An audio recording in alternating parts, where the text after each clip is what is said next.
शहीद स्मारक के यहाँ पर धरना प्रदर्शन गिग वर्कर की तरफ से जारी है और इनकी कुछ मांगे हैं। ऐसे राज्य सरकार जो चुनाव से पहले जो वादा किया था कि हम गिग वर्कर्स के लिए करेंगे, सभी घोषणाओं पत्र में इनके लिए जिक्र किया जाता है। चुनावी घोषणा पत्र में, भले वो केंद्र का चुनावी घोषणा पत्र हो या राज्य का, और तमाम पार्टियों के घोषणा पत्र में गिग वर्कर्स की बात की जाती है।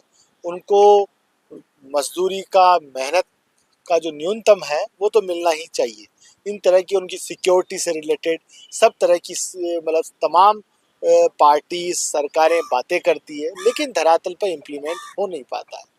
पिछली बार भी ये शहीद स्मारक पर यहाँ पर धरना प्रदर्शन कर रहे थे चुनाव से पहले, लोकसभा चुनाव से पहले ना, लोकसभा चुनाव से पहले कर रहे थे। इनकी कुछ जायज मांगे हैं, वो ऑटो ड्राइवर का हो या टैक्सी ड्राइवर का हो, इन तमाम, उसके अलावा और भी जोमेटो, जो आते हैं रैपिडो वाले, स्विगी वाले, तमाम तरह के उन लोगों की कुछ मांगे हैं। जान लेते हैं उनके संगठन के भी पदाधिकारी हैं यहाँ पर, क्या मांग है सरकार से यहाँ पर।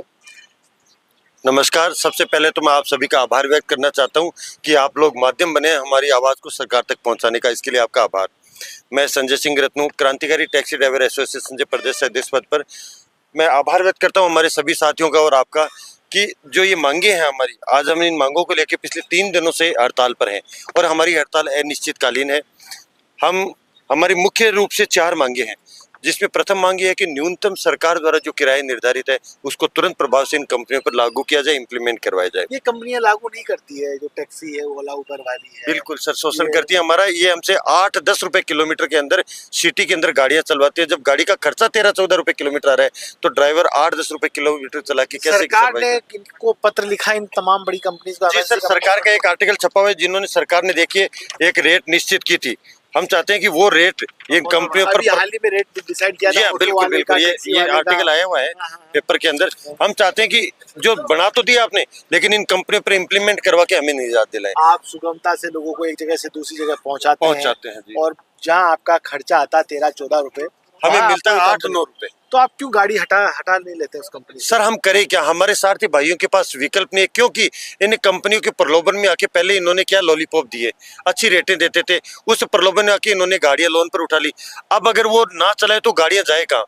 टैक्सी गाड़ी को कोई खरीदेगा है नहीं। मजबूरी है कि उनको कैसे भी करके किस्त का भी गुजारा हो जाए। परिवार तो साहब भुखमरी के कगार पे है, परंतु मजबूर होकर विवशतावश इन कंपनियों की गुलामी स्वीकार करनी पड़ती है। सारथी बहुत मजबूर है और सरकार की इन पर मॉनिटरिंग नहीं है। सरकार क्या कह रही है? सरकार कुछ भी नहीं कह रही है। सरकार ने मौन धारण कर रखा है। सरकार का ना इन कंपनियों का ये पूछते हैं कि तुम्हारे कार्यालय कहाँ है।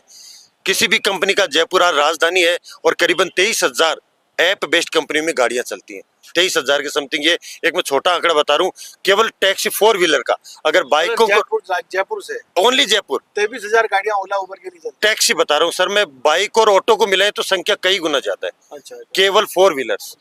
लेकिन सरकार ने आज तक इन कंपनियों से ये नहीं पूछा कि आपके कार्यालय कहाँ है। हमारे 6 से 7 ड्राइवरों का मर्डर हो गया साहब। 4 सवारी ऑनलाइन ऐप बुक करती है और ड्राइवर तो अकेला ही रहता है। शहर से बाहर गए, उसको मार के फेंक दिया, गाड़ी लूट के ले गए।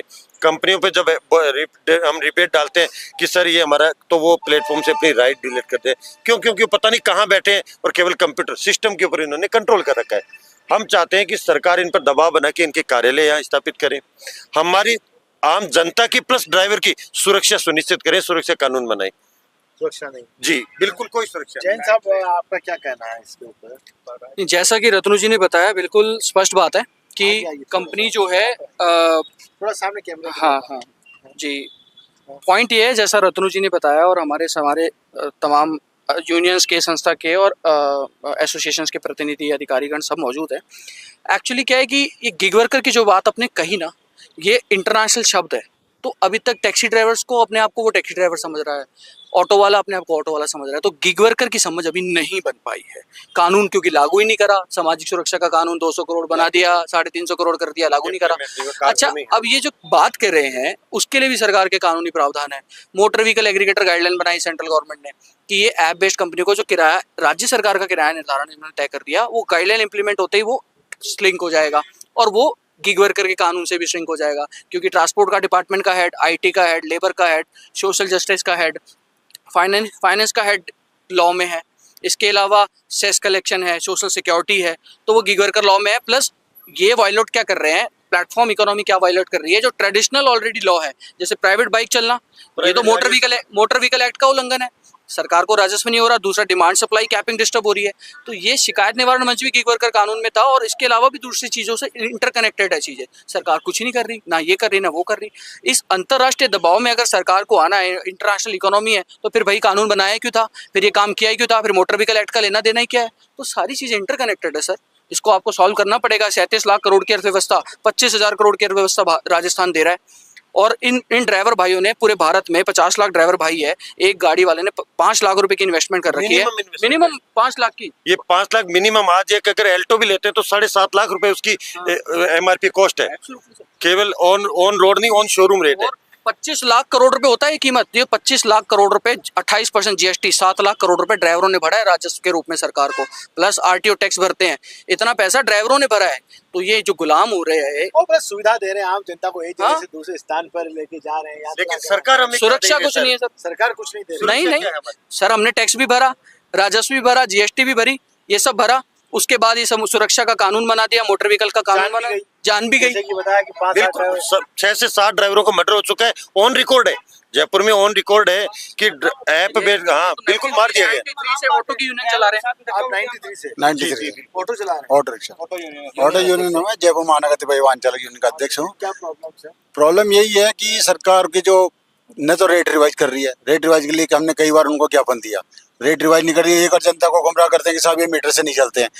पहले भी मीटर इसलिए बंद किए थे क्योंकि ये इन्होंने रेट रिवाइज नहीं करते थे। 93 में 2013 में रेट रिवाइज की थी। कुछ ये लोग ग्राहक लगाते हैं कि मीटर में ही गड़बड़ी रहती है। पहले वो करते थे, अब तो इलेक्ट्रॉनिक मीटर आ गया, अब तो कोई गड़बड़ी वाला काम ही नहीं है। अच्छा, तो उसके लिए भी हमने अभी इनको भी दिया, इन्होंने अखबारों के माध्यम से बताया गया कि साहब आपको ये रूट हम ये पैसा देंगे, तो हम लोग तैयार हो गए, ठीक है हम ऑनलाइन चलेंगे। दूसरा भी ये बाइकें में हाई कोर्ट से स्टे ले रखा हमने, उसके बाद भी आप ये देखो कि पूरा मार्केट खराब कर दिया इन लोगों ने। कई बार विभाग को भी इसके बारे में शिकायत की, कोई कार्रवाई नहीं करते। क्या कहते हैं आप जाते हैं तब क्या बोलते हैं? बस यही कहते हैं सब करेंगे। जब हमारे सामने खाना पूरी करते हैं 10 जमा कर दिए, उनको पकड़ लिया, उनके जुर्माना कर दिया, बाकी वही हाल है वैसे के जैसा। प्राइवेट कारें ने धंधा खा लिया, प्राइवेट ये अपना मोटरसाइकिल ने खा लिया हमारा, तो इसमें क्या है पूरी व्यवस्था खराब कर दी इन लोगों ने। आपका क्या कहना है? कहना क्या है, सब जो कह रहे हैं वही बात सच है। कैसे चलाएं हम हमारी गाड़ियाँ? अच्छा, गाड़ी चलाने का कोई तो वेला हो, जो खर्चा आ रहा है वो भी आपको लग जेब से लगाना पड़ रहा है। गाड़ी घर से लेके निकालो, शाम को जेब से लगा के वापस घर आ जाओ। क्या ये रत्नू जब क्या हड़ताल का क्या रुख रहेगा? बिल्कुल सर, रुख हमारा यही रहेगा कि हम हमारी मांगों पर अडिग हैं। जब तक हमारी मांगों पर इस बार विचार न करके और इनका समाधान नहीं किया जाएगा, हम हमारा एक कार्य बहिष्कार, हम इन कंपनी में गाड़ियां नहीं चलाएंगे। पूर्ण रूप से जयपुर के तमाम सारथी संगठन एवं सारथी, आज कोई भी गाड़ी रैपिडो बस सर्च करें नहीं सर, आप चेक कर लो। अच्छा, कुछ लोग जरूर चल रहे होंगे, लेकिन वो भी वो चल रहे हैं जिनको पता नहीं है ये बाहर से आए हैं। वो कुछ मात्रा में, यानी 5 या 7%, उससे पूर्ति होने वाली नहीं है। तमाम सारथी भाई आज आपके सामने यहाँ बैठे थे, पूरा भी हमारा ये आप चेहरों से अंदाजा लगा सकते हैं, करीबन हजारों की संख्या में हमारे भाई लोग यहाँ थे। हम लोगों ने 2 दिन का अल्टीमेटम दिया है सरकार को, 2 दिन में इनके ऊपर विचार करके इनका समाधान कर दे, अन्यथा हम परिवहन मंत्री जो अपने डिप्टी सीएम, हाँ बिल्कुल डिप्टी CM जी हैं बैरवा जी, उनके CM ऑफिस का, उनके डिप्टी CM ऑफिस का, उनके कार्यालय का घेराव करेंगे और हम हमारी गाड़ियों की चाबियां उनको सरेंडर कर देंगे कि हमारी औकात नहीं है। आप सरकार चलाते हुए इन कंपनियों को बैन नहीं कर सकते, तो हम ड्राइवर सड़क पर चलते हुए क्या मांग कर लेंगे? हम हमारी गाड़ियां उनको सरेंडर करके और हमारे घर लौट जाएंगे।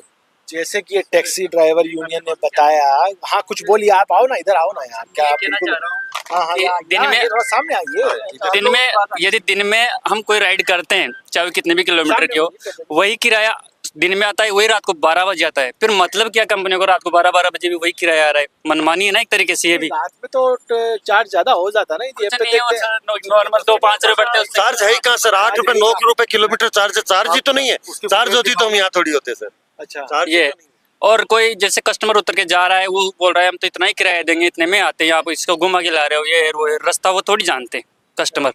तो ये भी एक किराया, कंपनी को कॉल करते हैं, बोलते हैं आप खुद ले किराया। कंपनी की क्या रेस्पॉन्सिबिलिटी इसमें? कार्यालय नहीं है। ये है ना। मुद्दा है सर, इनके ऑफिस यहाँ होने क्या चाहिए। बोलते हैं कंपनी वाले? कंपनी वाले बोलते हैं हमने तो आपको राइड दे दी किराया लेना, आपका काम है माता पोड़ी हम करें, हम उनके जूते खाएं, ये है कहने का मतलब। उनसे हम बहस करें, फिर हमारा ही टाइम खराब होगा, किसका होगा? कोई कुछ नहीं होना। 2-5 रुपए में कोई थाने थपाने में तो पहुंचता नहीं कोई 2-5 रुपए के लिए, तो हमारा लॉस ही एक तरीके से। तो कंपनी का मेरा यही कहना है कि इस पे विचार करे और इसका सही निर्णय ले फाइनली। आओ थोड़ा यहाँ पर आइए।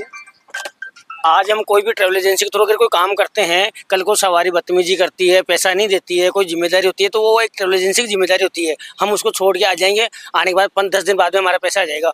ओला उबर में आने का कोई ऑप्शन नहीं है। अगर सवारी एक बार चली गई तो पैसा डूब गया, वहाँ पे कोई गुंजाइश ही नहीं है, सारी गुंजाइश खत्म हो जाती है। और इसमें कार्यालय नहीं है ना। कार्यालय नहीं है। कई बार ऐसा होता है, कस्टमर रेंटल बुकिंग करता है, 10 घंटे की रेंटल कर दी, दिन भर घूम लिया, जब उसका आधा घंटा रह जाता Last time है गायब वो हो लास्ट टाइम पे मॉल में जाएगा और मॉल में जाके खत्म हो जाएगा, और राइड एंड जब होगी जब उस पे ओटीपी डालेगा वो गायब हो जाता है। वो गायब हो जाता है। अब ड्राइवर ने पूरे दिन मेहनत करी, वो किससे पैसा मांगे? कंपनी को फोन करेंगे तो वो कहते हैं आप 100 नंबर पे फोन करो, पुलिस को फोन करो।